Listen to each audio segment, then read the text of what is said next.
joining us today. Oh my gosh, this is going to be just such a fun conversation today with these amazing ladies here. So welcome to the Complete Healthy Home, How to Impact Your Client's Vitality. I'm Julee Ireland, an interior design architect, product designer, and the founder of Home Renovation School. And I'm here with some trailblazers in the industry. In a minute, I'm going to let them introduce themselves. But first, I want to just tell you a couple things. There's going to be a bowl that's going to be going around. Please put your card in there because we come bearing gifts. There's going to be lots of fun giveaways, right? This is a fun conversation. So you want to put your card in there. We'll pick those names at the end. And that includes, think of some good questions because we have a little gift for you if you ask a good question too. So it's going to be really fun. I want to tell you a little bit about what we're going to be talking about. We're going to be talking about indoor air quality, sustainable and non-toxic materials, color and sensory elements, natural lighting and biophilic design, and ergonomic design and comfort. So these are all really important topics.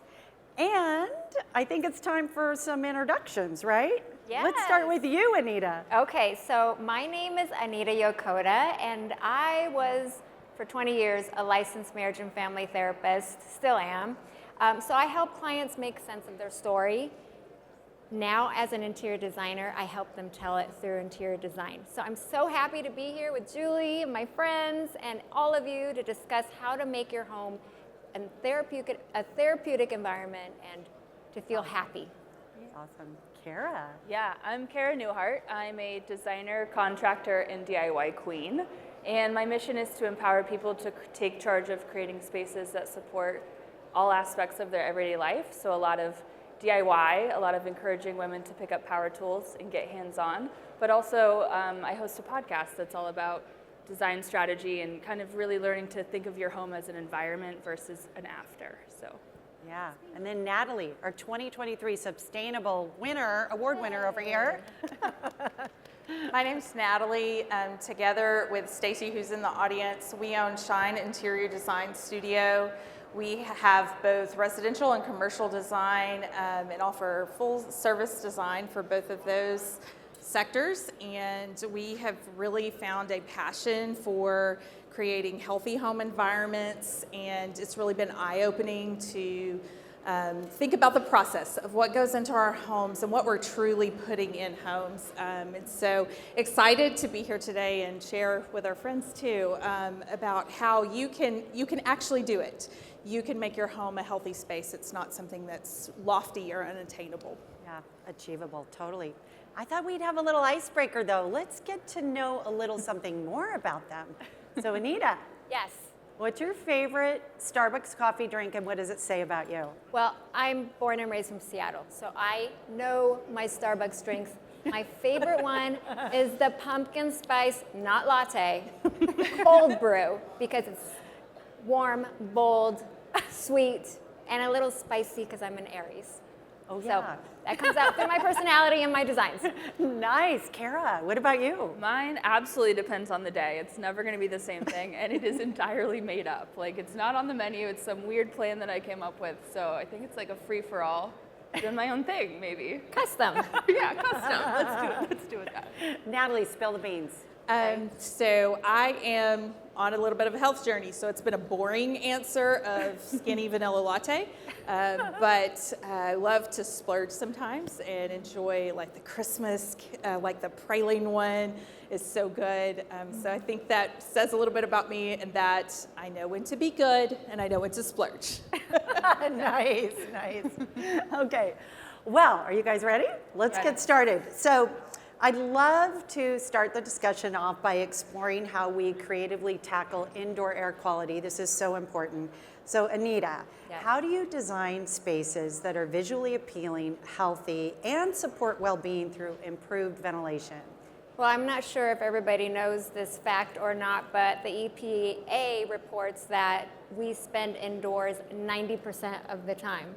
And that's a lot of indoor air that not necessarily is free and clear. So for me as a designer, obviously windows and doors to invite the outdoors air and fresh air in is great, but I've learned that skylights if the structure allows for it, is a wonderful way to bring that ventilation and the natural light that we need so much for our serotonin levels, for that vitamin D that helps us with the circadian rhythm for sleep.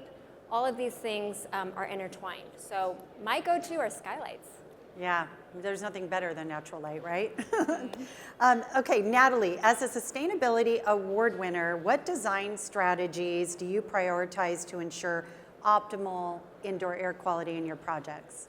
So I think for us, it's all about what the client needs and what they're asking for, and setting that goal and then working through what goes in at every layer, from construction all the way down to the artwork, what all is going in the house and what it's going to contribute to the air quality of the home, because sometimes you pick up the sample and you smell it right away and you just know that VOC. but sometimes you have to dive in a little bit more, but it affects everything from the first building layer to the building systems. You have to think and lay all of that out, set those goals, and then follow them all the way through the project. Yeah, that's really great advice. Cara, as our DIYer over here, how do you recommend integrating like plants into your environments that you design? Yeah, the short answer is put plants everywhere. Anywhere you can put a plant, put a plant. No, but I think plants, you first need to look at lighting. I think a lot of people make the mistake of putting it in a dark corner because they saw it on an inspo photo and it can't live there. Right. So look at your lighting, and then also maintenance. Like there's an ongoing maintenance with plants. So you have to know like how capable are you of taking notice of the plant, taking care of the plant. But there's easy options like snake plants. You could ignore it for 2 months and it would still thrive. And those are actually one of the best ones in terms of clearing your air quality, and also ZZ plants. So if you need 2 to start out with, try those. And yeah, light, and if you kill it, get another one. Yeah, I'm one of those people that kills it. Literally, I design like landscapes, but you guys, I can't keep anything alive. Like even succulents, even air plants. Like You may be loving them too much though, because sometimes overwatering is not good at it. Can't be good at everything, okay? Okay, let's talk a little bit about sustainable and non-toxic materials and how you're using them in your design projects, because this is another thing that's super important and I'm super intrigued about. I'm always trying to learn about products and learn more. So, Natalie, what criteria do you use to select sustainable and non-toxic materials for your projects? And then I'd love for you to just tell us a little bit about your process that you go through and how you ultimately kind of bring it all together. So I think sometimes it's not readily available in residential. There's not a label. There are some labels, but it might not be just off of the bat. So you have to do your research. You have to learn to read the labels. You have to pull the material safety data sheets and dive into that and actually see what you're putting into the project. And so sometimes it takes some deeper reading about further than what's just on the sleeve, and going deeper and researching those projects. But we always start with the design concept and don't let only what's available drive that. And so start with the concept, dream big, think about the colors and the patterns and the things that we love to do, and then start to find the things that meet the goals. Like I said at the beginning, that you're setting those goals, and then find the products that meet that and bring that together. Yeah, I feel like these shows are so great too because we discover so many great things, you know, at these shows. So that's awesome. Anita, do you have any tips on environmentally friendly, like interior design? What are some of the ways that you use sustainable design to improve your clients' moods? So obviously we already talked about natural light, ventilation. Those are going to really wake up our senses and help us think clear, focus, productivity. We talked about bibliophilia. Biophilia. I was like it's practicing a big word, that all folks. night. Didn't work. But yes, I'm from the Pacific Northwest, so anytime I can build out a little bit more of the windows, like a picture window, it doesn't have to be like a spectacular Malibu view, but anything to wake up my clients' 5 senses. That really will guide me and inform me in the environmental friendly and sustainable items. There's even simple ways like aromatherapy and having trays that are beautiful, but having the aromatherapy there for in different corners and nooks. So yeah, there's many, many different ways. I don't know, Natalie, if you have heard of this, but I was researching a little bit more, and this new product or material, organic materials, they're using mushrooms. Have you heard of that for vegan leather? So I was really fascinated that as we are evolving in the interior design industry, that there's so many sustainable materials. Yeah. That's so cool, and it's organic. It's really cool. Yeah. So those are some ideas. Wow. I think, yeah, incorporating the five, I'm going to remember that. Yes. Like incorporating the five Yes. senses, like that. How we can stimulate our think in brain every environment. chemistry Yeah, is that's what drives cool. me with my clients, because ultimately as a therapist, I want the relationships in the spaces to thrive. Yeah. That's really my focus. And so how do we use our whole body to be stimulated in a very positive way at home? Yeah, I love that. I love that. Cara, how do you assess sustainability of materials used in your DIY projects? Yeah, that's a really good That's question. tricky. I think sustainability, like when you say that word, it feels so big. And it's like, how do we actually make that happen day to day, especially when you're doing like a small DIY project? For me, it's like rule of thumb, the more natural, the better. And we start there. And so practically that's, repurposing furniture. It's looking for low VOC paint. And those kinds of tangible things. But I think it's also like just allowing the little things to matter, because it's if we make it mean that we always have to be doing it perfectly, or we always have to be doing like the most sustainable thing, that's really unapproachable, and that's not actually going to work. And I think the best example is like raw wood versus like a wood treated with like a fire resistant coating. It's like that material is innovative. It adds safety. It's going to let us have houses that are going to stand for years because they're not going to burn down as easily.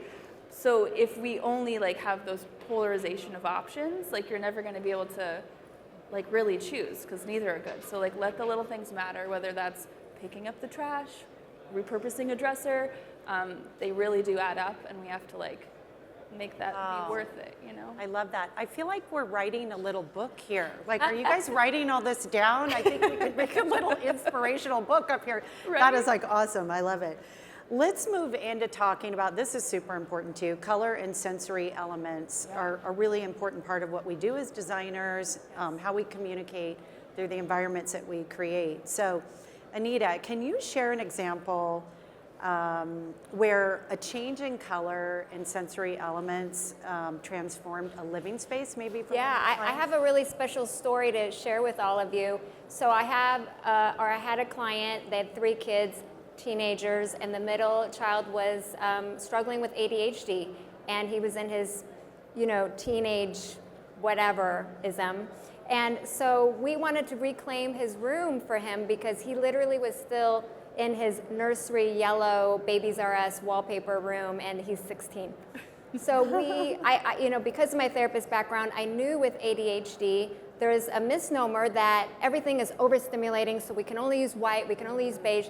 Actually, a lot of, and for us too, I think sometimes we're understimulated and using colors that maybe are more desaturated, so not primary blue, but his favorite color was blue, so we used color blocking for the whole walls, including the closet, and we color blocked his favorite blues, and that calmed him down. We had a corner desk where it wasn't like study time is in the corner, but it gave him a secure zone. So we put zones in a very small bedroom where he could easily access his tasks so he felt organized. So lighting, organization, stimulating colors that was a balance for him, down to some aromatherapy. He had a gaming chair. That was a place that he could relax. The desk, we had open shelving where he could put fun stuff on it, so it wasn't just about studying. So there was a balance of color, textures, lighting, and organization. So the closet was very organized for a teenage boy to get his clothes so his mom doesn't have to nag him. All of these things put together, he just thrived. And so now he was able to overcome his shortcomings and feel empowered through interior design, right? I think that's just so amazing and cool that now he feels more confident. He's going to school and getting better grades. That's awesome. So it's a great story. I mean, design does move us. Yes. Colors and textures and all of that does move us. It reaches our core heart. Yeah. So that's so awesome. Cara, how do you choose color schemes for DIY projects that positively affect mood and create sensory-rich environments for like your clients? Yeah. The thing about color that I think is interesting is it's so personal. Like, what's your favorite color is like the first question you use to get to know someone, but also we spend all of elementary school coloring with crayons, and then in middle school they take them away. Yeah. And so people think color is something they're supposed to be immediately good at, and then if they go to the paint wall and they pick a color and it doesn't work, they're like intimidated to try again. So first of all, it's just paint. You should repaint it. But also, navigating color is like... It's a good idea. I tell people that all the time. Just paint. It's just paint. It's the easiest thing you can do. But navigating color, it's trial and error, it's practice, and it's kind of honing your personal vision. You can do that through experimenting in like really low risk ways like Pinterest or painting, something small, or in big ways by picking a whole color scheme. But I think rule of thumb wise, always go more muted. I love that tip because I think it looks less like a kindergarten classroom, less intense. Always ground with greenery. If you look at color in nature, it's surrounded by greenery. And so I think for our brains and our eyes, if you add green, it just gives it context. It doesn't feel as intimidating. And also contrast. Contrast is your best friend, and it can help balance whether you're adding neutrals or wood tones. It helps color feel more at home, unless you're going for that really artful look that's just like color, Oh, I love that. Okay, who's writing this down? Casey? That was awesome. Like, I love it. Natalie, can you discuss a project where the use of color and sensory elements was critical to the design outcome? Tell us a little bit about the challenges that you faced and kind of how you overcame them. Absolutely. So we have a client who has mast cell activation syndrome, and so her body overreacts to chemical reaction. She has a severe latex allergy, and so she just stays overstimulated because her body reacts. She has to deal with the medical implications of that. And so one of the supportive advice tips that her physicians and her care team had given her was to create an environment that was as calm and soothing as it could be, to give her a retreat so her body could rest, so that she could fight better. And we think of that a lot in terms of healthcare or those sorts of situations, but to bring that concept into your own home, that it can support healing and it can support peace in your mind and in your heart. And so we sought water tones, that, kind of that nature relationship of just, so it was deep researching the quality, the indoor air quality, what the material was made of, but it was more than that. It was also providing those peaceful tones, the textures, the feel of something when your body's, just think about when you're itchy or, you've overreacted to something or you have something that's bothering your skin. You want those things that are soft to the touch, things that comfort you. And so making that combination of it looks good, but then it also provides a sensory environment that is considerate of those things. And for us, a challenge was, this client brought us a project and they're like, we want it to be Southern traditional. And so to find something and to find materials, that's not something that's very easy to go get off the shelf. Right, exactly. So we looked for cottons and linens and those natural fibers, just as bare as you could get, and it really came together in just a beautiful way. And that's the biggest compliment to me, is when she's like, it's so peaceful, I feel so rested, and that's a way we can support health and healing. Oh, I love that. I love that. Well, let's go into the big word, biophilic design, natural lighting. Biophilic, yes. Okay, because it has so many benefits. Lighting just has so many benefits. So, Anita, how do you balance artificial and natural lighting in spaces with limited access to natural light? Okay, unpopular opinion, or maybe not, but every time this is so simple, but every time we add recessed lighting to rooms, the clients, it doesn't matter who it is, always the same reaction. They always say to me, I can't believe we didn't do this sooner. For me, I want to provide spaces that have ample lighting so they can get their done, right? Like, you want to get stuff done. So in common rooms like living rooms and family rooms and kitchens, like, you need the recessed lighting. So that's artificial, especially when there's not as much natural light anyways. But I'm sure all of you have noticed, there are so many amazing LED operated lights now that don't even need plugs. They're Wi-Fi operated, but the picture lights, there's little lamps that you can put on your kitchen countertops, bathroom countertops. Then there's this wall sconces that, I don't know, some even have 3M sticky things. And they're actually hardy and durable, and it adds that task and ambient lighting that we all crave and need, and it's pretty. So that, I think, is my little trick of balancing it when there's not enough natural light. I love it, love it. Natalie, can you explain the concept of biophilic design? That big word again. Tough word, Yes. Right? Yes. We're gonna have a test afterwards. Tell me, what role does natural lighting play in your sustainable design projects, and how do you maximize its benefits? Okay, so we talked about the biophilic design and the connection to the outdoors. And while I think we do that, even in our built environment in our homes, we're so insular. We build a house, we seal it up tight, and we have wonderful windows and everything and then we just keep it stagnant. And so it's adding the plants, but it's also having the views of what's around you, especially if you do have a Seattle view or you're in the treetops, and being able to connect that.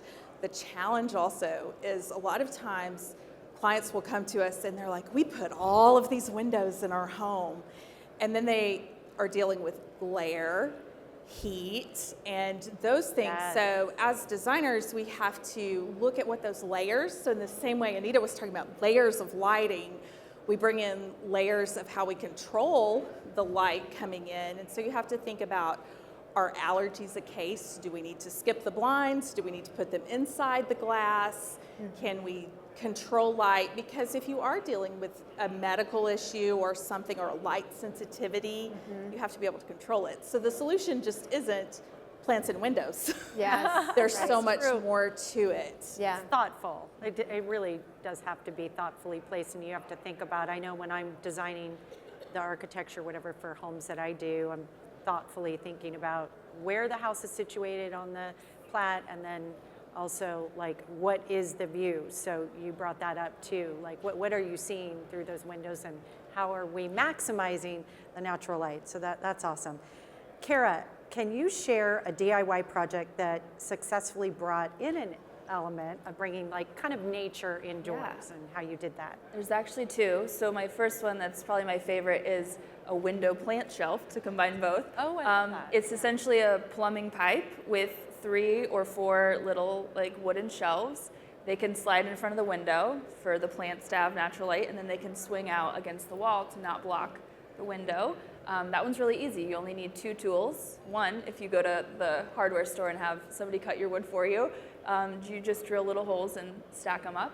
My other one is, I like to call it my masterpiece, because I can't avoid a good pun, but essentially just, like, think like a canvas from the craft store, blank, and you just kind of, like, layer up different moss, different colors and textures, and create sort of like a living art piece that's not actually alive, in case you aren't good at keeping it alive. In case you're Julie. Right, in case you're Julie. But it looks very, like, dynamic. There's a lot of contrast. It's the greenery, and it is kind of like a square piece that you can just hang up on the wall. I love that. I'm actually doing a lot of living green pieces. I don't have to care for them, so that's how they're going to survive. But I am incorporating a lot of that into my design. I'm doing an office in LA right now, and we're doing that in all their offices. And I think it's a great way to bring, like, the outdoors in. Love it. So let's talk a little bit about ergonomic design and comfort, and its critical part in the design process. So Anita, as we explore the intersection of ergonomics and home design, I'm super intrigued about the potential for creating spaces that not only promote physical well-being, but also foster an emotional connection and relaxation.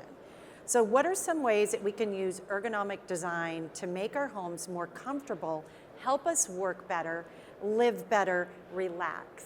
Well, I love this question so much. I have two spaces that I really are, like you mentioned thoughtful, and I think all four of us, we have intentional design, right? We're very intentional. So two spaces that will kind of give you an idea of maybe the next time you design something. The living room, instead of having furniture that's ergonomic to the space just for sitting and having it aligned symmetrical or facing the TV, I really encourage, I call it the conversation circle. Dot your living room furniture where you imagine, or maybe your clients already tell you, this is how we converse. This is how we get real FaceTime with the poofs and the stools and the swivel chairs, and really making it interactive space, because once you put a chair somewhere, someone always finds that spot and makes it their own. It's very, very special. And so thinking of it more of a conversation circle. The dining room, I know for a lot of clients, it's really not a active room. So as a therapist, even back when I was just doing therapy, I encouraged clients to use that as their communication hub. So pick dining chairs and the table, have it conducive to more neutral, intimate conversations that the kids know if I need to talk to mom and dad, if there's a family meeting, or partners have a conversation, a heart-to-heart, this is your communication hub. And from there, you can find the ergonomics that's conducive to the kind of interaction you want. I love that. I love that. Unless you want them to sit out there, then you put the chair over in the corner. Yes, yes. They have their little You're not in my zone. zone. They have a zone. Okay, Cara, as a DIYer, how do you create comfortable and stylish home offices? This is a good one, because we're all Yes. I would say most of us are working from home. I mean, my business has changed so much, I know Yeah. all of us. So how do you do that? Yeah, I feel like the DIY. home office, it's like it has to be everything these days. But Yeah. I backed into design the backwards way, right? By doing it myself and then building that out. So I always start with function. Like when I was doing my own spaces for myself, I would just sit in the room and list everything I wanted to do in that room. Like, what am I going to actually do? And then once you know how it's going to work that way, you can figure out how does it need to look and feel.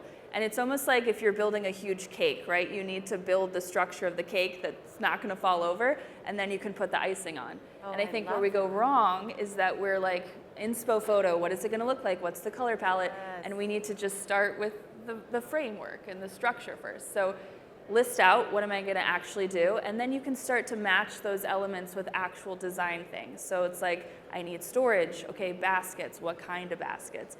And so then you're really using your actual life and to guide the environment you're building versus like a feeling that is fleeting. And the inspo changes, the trends change, but and also don't be afraid to change. I think a lot of times when we think of design, we think before, after, and it's not a stagnant after. Like that after in 10 years is going to be outdated. Yeah. So you need to get comfortable with the fact that design's an evolving process. It's always going to change, and the more you can revisit and tweak, especially in your own home, not necessarily for clients when you're like, okay, it's yours now, good luck. Right. But you can also empower your clients to like be part of that process. Like, I'm gonna go now and here's your space, but like as your life changes and your phases change and your seasons change, like you can move things around, and that's okay. I love it, that's true, because we are always changing and growing, right? Yes. And sometimes we go to Home Goods and we just have to have that chair.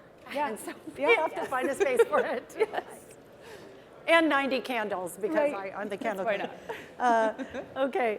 Natalie, how do you balance the aesthetic and functional aspects of ergonomic design in your work? I think that goes back to being very client-driven. As designers, we know a lot of times we think of ergonomics as kind of by rote, like an ADA requirement or the height of a chair, or the height of a counter. And a lot of times as designers, we have the opportunity to tailor those spaces to somebody and their preferences. We have a client that she's a physical therapist, and she has her own thoughts on what like an ADA transfer shower should be. So she had a very specific way that she wanted the bench height because she was considering how she might have to transfer. And so bringing that into our homes and tailoring that, being okay to tweak it a little bit. Yeah. If you're shorter, have a shorter surface. If you're taller, have a taller work surface. And be open to tailoring those and creating those spaces for our clients. And they can still look amazing, and they can have that personal touch of, you know, the scale of a chair that's just right. I'm short. I love a chair where everything fits and my feet don't swing. Of course. And so I think we have that opportunity as designers to tailor and personalize and get that ergonomic touch to it. Yeah, that's awesome. I'm always like thinking about height and that kind of stuff too, even when it comes to like the shower. Okay, how tall's your husband? How tall are you?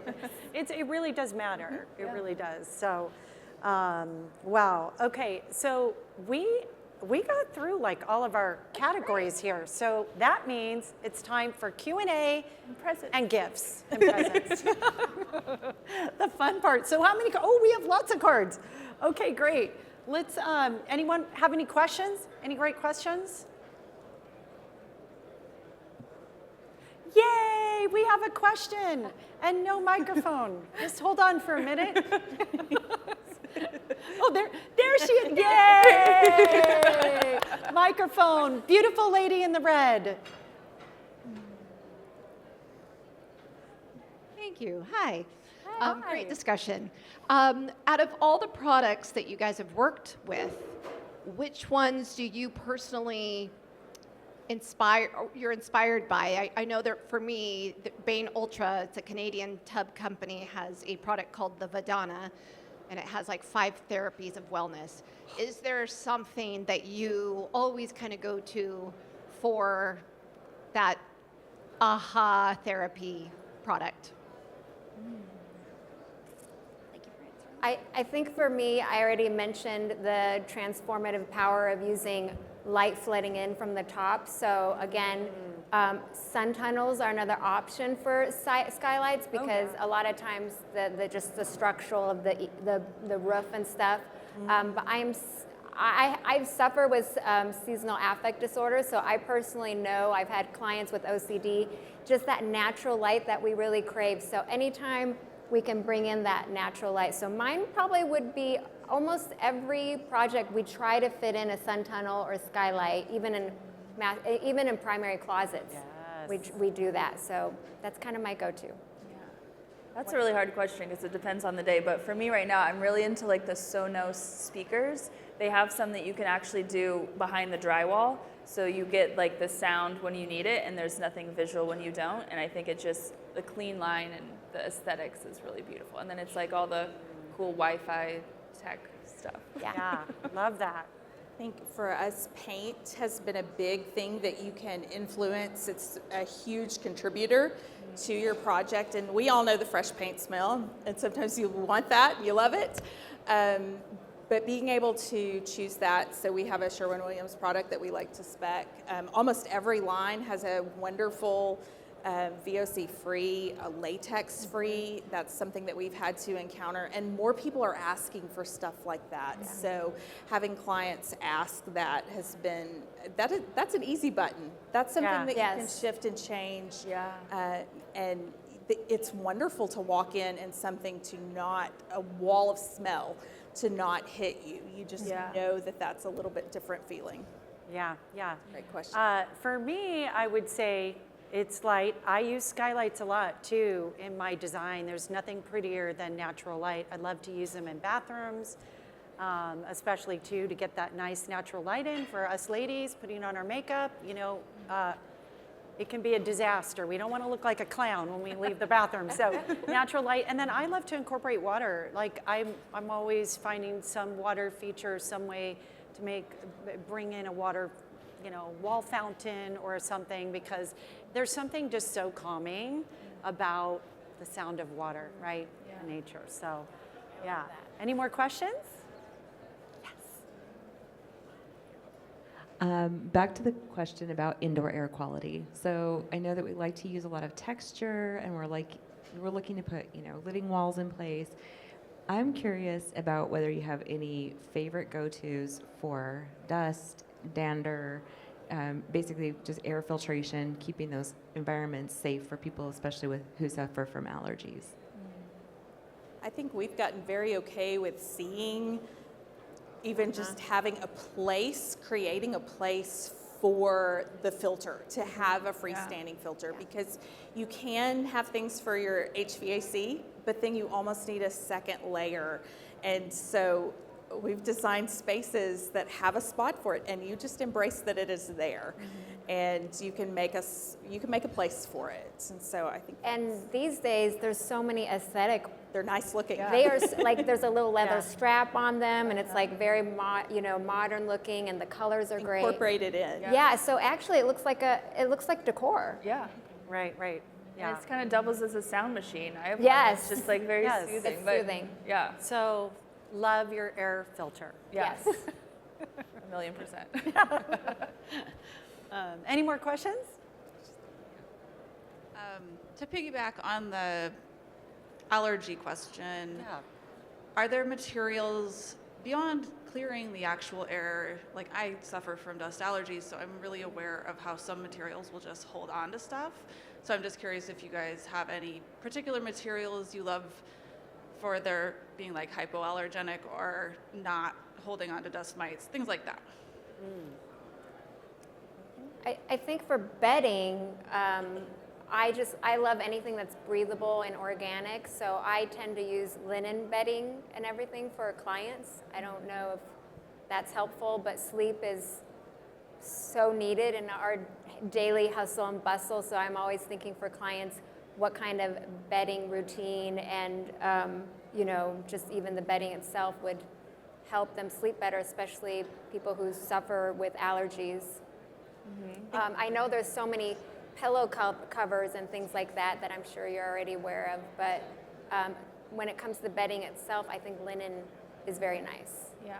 Things that are washable. Washable, And yes. so we've done slip covers that are low pile, that natural material. So sometimes we shy away from that, but being able to launder something is very important, very powerful to be able to clean that. So to be able to consider those changes and things like that. And the bedding is a big thing that you can control the choices of the materials and the certifications. But being able to wash things makes a big difference. And then a different angle, sometimes it's not about what to add, it's actually about where to remove. So I've had clients where there's no rugs, which I just want to put a rug, but like allergy-wise. Oh, and that's like, true. Rugs, it's like, That's a good or point. putting blinds that are in the windows. Like, it's like, where can we actually eliminate textiles that it's going to not hold anything? Yes. Yeah. Yeah. I don't do a lot of furnishings. I'm the nuts and bolts. I design and build the house, so I don't have much to comment. I like Target. They have a lot of stuff for allergies. Yeah. Oh, So how do you work with people's animals, dogs and cats, in those areas, in their homes? talking about, go-to rugs. So the rugs that I like to choose, especially high traffic for pets and kids, is it's almost like a no pile. But it's still soft to touch. It's great. It feels a little bit like, those padded ones for the kitchen sink. Nah, the ruggable ones are a little bit maybe too soft, but these have, so I don't have any links. I can't give these right now. But there's rugs, actually at Home Goods, there's a lot too if you want to go to just a very accessible store, but just no low piles so that nothing gets sucked into it. I have 2 dogs, three kids, very, very busy household, and you wouldn't like coming to my house because we have minimal rugs.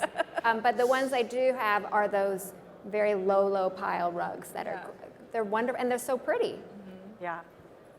And also like the correct flooring, like you can get like a waterproof wood flooring option that is wood, feels like wood, and then it's softer than like a tile. So you're thinking like waterproof cleanup. Yep. easy Well, with to- pets for sure, like Yeah. free vinyl. Right. Yes, It's like it's Right. a no-brainer. no-brainer. Yeah. And if you have lots of kids, that's a no-brainer Right. too. That helps. Like Yes. till they grow up. Right. It's kind of a combination of all of the things that we've Yeah. talked about. pets and kids, almost everybody that comes to you that you're working with are going to have some level of that, and being able to choose those performance fabrics, the heavy duty, and being okay with that. The trick to that is looking at the indoor air quality and seeing what those chemicals are that have been applied to something that you may have deemed to be okay. How is it being made pet friendly? How is it being made kid friendly? So it does add an extra layer of research to that, to ask those questions. So many manufacturers are so great to answer those questions. And we've asked a lot, and if they don't, then you kind of pass. But then when they do answer, it gives you that confidence of I can put it in a house, a pet can be on here, a kid can sit on the couch. So Yeah, yeah. Okay, do we have any more questions? Well, I was just thinking about design on a dime, right? Because we come across some customers who are in a pinch, and I guess in my experience, the lower in the product, sometimes the more difficult you have with VOC issues, right? So do you have any tips for how to design on a dime, being biophilic and also easy on the breathing quality? Mine for that is reworking. Like, what can we get that's vintage and real wood, and like repurposing things, because it's, some clients want new, but some you can really, like, a selling point is like if it's older and it's well made, like that's way better than like Amazon composite stuff, you know? Yes. And so sometimes it takes a little bit of educating clients on that, but usually people get on board, especially if it's like the look they wanted for the price, like done. Well, there's nothing like a vintage piece, right? Yeah. And bringing it current with some new paint and finish. So I love that. there's I love nothing that. more sustainable than reusing something. Right. And that is a great way to do it. There are really great products that don't cost an arm and a leg. And so it takes a little bit more work. It takes a little bit more creativity, and also educating clients on what is the most important thing to invest in. Yeah. To invest in certain pieces that are the largest contributors, and sometimes that's our built environment. That's the paint, it's the glues, the adhesives, the things that we put tile and showers in. That can be impacted, and it might not be as much the furnishings. And so it's informing our clients on where to invest and where they can be okay with not spending a lot of money. Yeah, I agree with that 100%. Like, you just really have to think about, okay, where are we going to spend the money in the budget? Where are we living the most? Okay, we're going to put it into the wood floors and things like that. So yeah, and then home goods.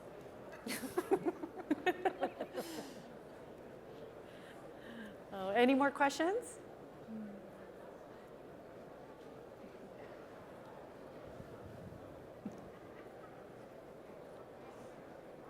Hi, so as an interior architecture and design student, we're constantly talking about lots of sustainability and things like that. So what have you found has been one of the most like sustainable and also like affordable like window treatments while trying to implement the biophilic aspects of natural lighting? Because I know natural lighting can be a little bit harmful sometimes with the glare and stuff like that. So just some ways to work around that.